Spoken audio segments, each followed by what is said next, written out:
Some of WA's forgotten military history is being brought back to life by a team of archaeologists working at Jurien Bay south of Geraldton. They're investigating one of the state's last remaining World War II radar stations. This would have been a lonely piece of real estate in the 1940s for the soldiers watching for enemy planes and keeping lines of communication open between the Allied forces. Fighter sector, plot number 3, no cockerel, no height. Roger.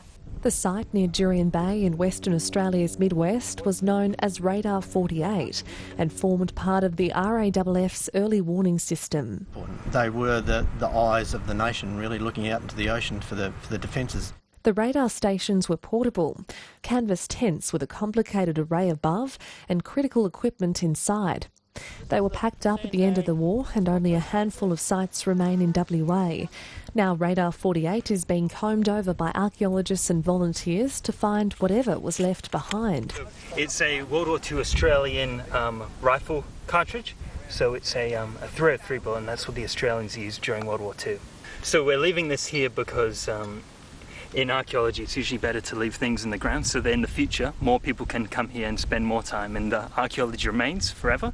This concrete igloo is one of 2 buildings that still survive at this site. It used to house generators that powered the radar, but has long since been vandalised. Archaeologists believe the military significance of sites like these should be valued and protected.